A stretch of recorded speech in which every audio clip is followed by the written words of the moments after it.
ہے وہ انبیاء ہوتے ہیں، رسول ہوتے ہیں۔ 1,24,000 تقریباً نبی دنیا میں آئے ہیں۔ حضور پاک صلی اللہ علیہ وسلم سے ایک روایت میں یہ نقل کیا گیا کہ حضور پاک صلی اللہ علیہ وسلم نے ارشاد فرمایا 1,24,000 نبیوں کو اللہ نے بھیجا ہے، اس میں سے 310 رسولوں کو اللہ نے دنیا میں بھیجا ہے۔ اس میں سے 4 بڑی بڑی آسمانی کتابیں ہیں اور 4 بڑے بڑے رسولوں کا تذکرہ ہے جو ہم بارہا سنتے ہیں، ورنہ 1,24,000 کم و بیش اللہ نے نبیوں کو بھیجا۔ یہ نبی پوری دنیا میں سب سے پاکیزہ ہستیاں ہوا کرتی تھی، اور ہر نبی کو اللہ الگ الگ نعمتوں سے نوازتا تھا، لیکن ہر نبی کو جو نعمت ملی ہے اور سب سے بڑی نعمت ہر نبی کو جو ملی ہے وہ وحی کی نعمت ہے۔ اللہ وحی کی نعمت سے نبی کو سرفراز کرواتے اور وحی کے ذریعے اللہ اپنے پیغامات انبیاء کو پہنچاتے، اور انبیاء وہ اللہ کے پیغامات اللہ کے بندوں تک پہنچایا کرتے تھے۔ تو وہی نبیوں کی نعمتوں میں سے ایک بڑی نعمت ہے، اور یہ اللہ نے ہر نبی کو عطا فرمائی ہے۔ اور اسی کے ساتھ یہ بھی بیان فرمایا گیا نبی کے علاوہ کسی کو وحی کی نعمت نہیں دی گئی ہے۔ کسی پر ہاں کوئی اللہ کا بندہ ہے، برگزیدہ بندہ ہے، ولی ہے، ہو سکتا ہے الہام اس پر ہو جائے، کشف کی کیفیت ہو جائے، لیکن جو ہے وہی اللہ نے نبیوں کے علاوہ کسی اور انسان کو نصیب نہیں فرمائی۔ تو وہی ایک اللہ کی نعمت ہے جو نبیوں کو اللہ تبارک و تعالیٰ دیتے ہیں۔ اور وہی کسے کہتے ہیں؟ فرمایا کہ اللہ کا بات کرنا اپنے پیغمبروں کے ساتھ، اپنے نبیوں کے ساتھ۔ وہ کیا شکل میں ہوتا ہے؟ اس کی الگ الگ شکلیں ہوتی ہیں۔ کبھی اللہ دل میں القاء فرماتے ہیں، یقین بھی ہوتا ہے کہ یہ جو القاء ہوا ہے یہ اللہ ہی کی طرف سے ہے، یہ بھی ایک وحی کی شکل ہے۔ اور کبھی جو ہے نبی کو انسان کی شکل میں آ کر حضرت جبرائیل امین ملتے ہیں اور اللہ کا پیغام پہنچاتے ہیں، تو یہ بھی جو ہے وحی کی شکل ہے کہ انسان کے شکل میں آنا اور جو ہے اللہ کے پیغام کو پہنچانا۔ جیسا کہ حضور پاک صلی اللہ علیہ وسلم کے صحابہ میں ایک صحابی حضرت دہیہ کلبی رضی اللہ تعالیٰ عنہ، ایک مشہور صحابی ہیں حضرت دہیہ کلبی رضی اللہ تعالیٰ عنہ، دیکھنے میں بڑے حسین و جمیل تھے، بہت خوبصورت تھے، اور ان کے چہرے سے نور ٹپکتا تھا، بہت زیادہ دلکش ان کا چہرہ تھا۔ تو ان کی شکل میں حضرت جبرائیل علیہ السلام کبھی کبھار جو ہے آتے اور اللہ کا پیغام لے کر وحی لے کر آیا کرتے تھے۔ تو وہی کبھی انسان کی شکل میں حضرت جبرائیل لے کر آتے، اور کبھی دل پر القاء ہوتا، اور کبھی جو ہے ایسی آواز ہوتی، بنبناہٹ ہوتی، جیسا کہ زنجیر کے کھینچنے سے آواز آتی ہے یا سیٹی کے بجانے سے جیسے آواز آتی ہے، ایسی آواز کے ذریعے وہی جو ہے اللہ تبارک و تعالیٰ فرماتے اور اپنا پیغام انبیاء کو پہنچایا کرتے۔ تو ہر نبی کو کوئی ایک طریقہ دیا جاتا تھا، لیکن حضور پاک صلی اللہ علیہ وسلم کو اللہ نے تمام طریقوں سے وحی نازل فرمائی ہے۔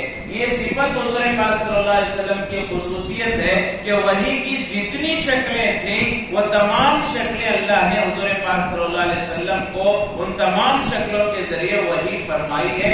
اس سے پہلے نبیوں کو کسی ایک شکل میں، کسی ایک طریقے سے اللہ وحی بھیجا کرتے تھے، نازل کی فرمایا کرتے۔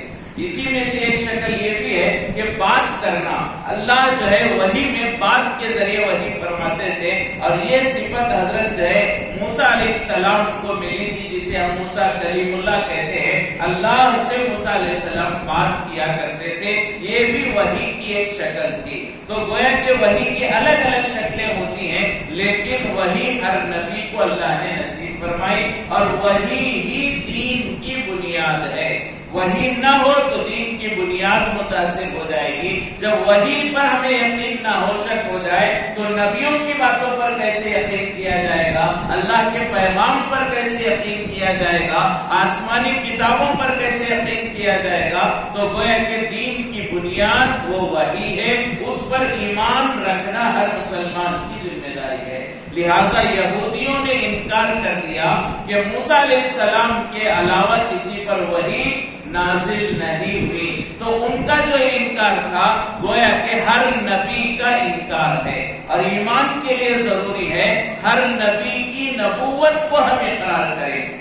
1,24,000 انبیاء دنیا میں آئے ہیں، چند نبیوں کے نام قرآن میں ذکر کیے گئے ہیں، ورنہ بہت سارے نبیوں کے نام قرآن میں بھی نہیں ہے، حدیثوں میں بھی نہیں ہے۔ لیکن ایک مسلمان کے ذمہ ہے کہ یہ عقیدہ رکھے جتنے انبیاء دنیا میں آئے میں ہر نبی پر ایمان لاتا ہوں، ہر نبی کی نبوت کو میں حق مانتا ہوں۔ یہ ایمان کا ایک جز ہے، ایمان کا ایک حصہ ہے، جیسا کہ ایمان مفصل میں بھی ہمیں پڑھتے ہیں کہ ہم ایمان لاتے ہیں اللہ کے نبیوں پر، رسولوں پر، فرشتوں پر، مرنے کے بعد کے دن پر، دوبارہ زندہ کیے جانے پر۔ تو اس میں ایک جو جملہ ہے کہ ہم ایمان لاتے ہیں نبیوں پر، تو ہر نبی پر ایمان لانا، چاہے اس نبی کا نام قرآن میں ذکر کیا گیا ہو، حدیث میں ذکر کیا گیا ہو، یا کسی جگہ بھی اس نبی کا نام ذکر نہ کیا گیا، لیکن ہمارا ایمان ہونا چاہیے کہ ہم ہر نبی پر ایمان لاتے ہیں۔ اور جب نبی پر ایمان لاتے ہیں تو اس بات پر بھی ایمان لاتے ہیں کہ ہر نبی پر وحی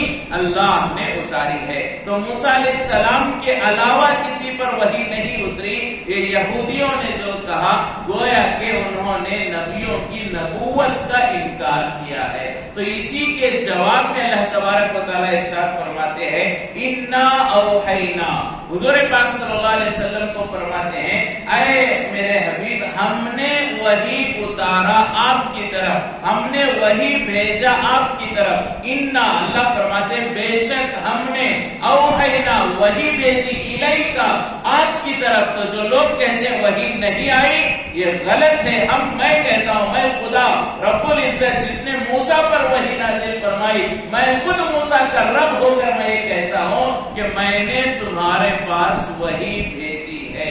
کیسے بھیجی؟ جیسا کہ نوح علیہ السلام کے پاس میں نے وحی بھیجی، اور جیسا کہ نوح علیہ السلام کے بعد بہت سارے نبیوں پر میں نے وحی بھیجی، ایسے ہی میں نے تمہارے پاس بھی وحی بھیجی ہے۔ یہ اللہ نے اس آیت میں بیان فرمایا۔ تو یہ موسیٰ علیہ السلام کے بعد جو انکار کرنے والے یہودی تھے ان کا جواب اللہ نے دیا میں نے تمہارے پاس بھی وحی بھیجی، نوح علیہ السلام کے پاس بھی، نوح علیہ السلام کے بعد آنے والے نبیوں کے پاس بھی میں نے ہی وحی بھیجی ہے۔ تو یہاں پر علماء ایک بات یہ بیان فرماتے ہیں کہ نوح علیہ السلام کا تذکرہ کیوں کیا گیا، حالانکہ نوح علیہ السلام سے پہلے آدم علیہ السلام ہیں، تو آدم علیہ السلام کا اللہ نے کیوں نہیں کہا؟ حالانکہ آدم علیہ السلام کے پاس بھی وحی آئی تھی، تو اللہ نے آدم علیہ السلام کا تذکرہ کیوں نہیں فرمایا؟ اور اللہ نے یہ کہا کہ میں نے نوح کو جیسے وحی بھیجا، نوح کے بعد والوں کو جیسے وحی بھیجا ویسا تمہیں بھیجا، تو آدم کا تذکرہ کیوں نہیں کیا گیا؟ تو علماء اس کی جواب میں بیان فرماتے ہیں اس لیے کہ نوح علیہ السلام سے پہلے آدم علیہ السلام تک جو بھی تھا وہ شرعی نبی نہیں آئے تھے، یعنی کوئی شریعت کو لے کر آدم علیہ السلام نہیں آئے تھے، بلکہ انسانوں کی ابتدائی تعلیم، ان کی زبانیں اور جو ہے چیزوں کے نام اور بنیادی چیزوں کو لے کر آئے تھے، شریعت کو لے کر نہیں آئے تھے۔ نوح علیہ السلام سے پہلے کوئی ایسی نیکی نہیں تھی جس کے کرنے پر جو ہے کرنا لازم تھا، یا کوئی کام ایسا نہیں تھا جس کے کرنے کی وجہ سے جہنم واجب ہوتی۔ تو نوح علیہ السلام سے پہلے کوئی شریعت نہیں تھی، بلکہ ابتدائی تعلیم کا زمانہ چل رہا تھا۔ تو سب سے پہلے شریعت جو لے کر آئے وہ نوح علیہ السلام لے کر آئے، اس لیے اللہ نے یہاں پر نوح علیہ السلام کا تذکرہ فرمایا ہے۔ ایک دوسری وجہ یہ علماء نے بیان فرمائی ہے کہ نوح علیہ السلام کی زندگی ہی ایک معجزہ ہے، اللہ نے اس لیے یہاں پر ان کا نام بیان فرمایا، اس لیے کہ نوح علیہ السلام کی سیرت میں بہت سارے جو ہے عبرت کی باتیں ہمیں ملتی ہیں۔ ایک تو یہ کہ نوح علیہ السلام کی زندگی ہی معجزہ ہے، 950 سال سے زیادہ کا عرصہ حضرت نوح علیہ السلام نے گزارا ہے، اور اس میں جو ہے اکثر و بیشتر حصہ وہ جو ہے دعوت میں نبوت کی ذمہ داری کو نبھانے میں حضرت نوح علیہ السلام نے گزارا ہے۔ اور ایک پوری زندگی ایسی ہے، علماء بیان فرماتے ہیں 950 سال میں کبھی بھی حضرت نوح کو نہ سر کا درد ہوا، نہ کوئی معمولی شکایت ہوئی، نہ آپ کے بالوں میں سے کوئی ایک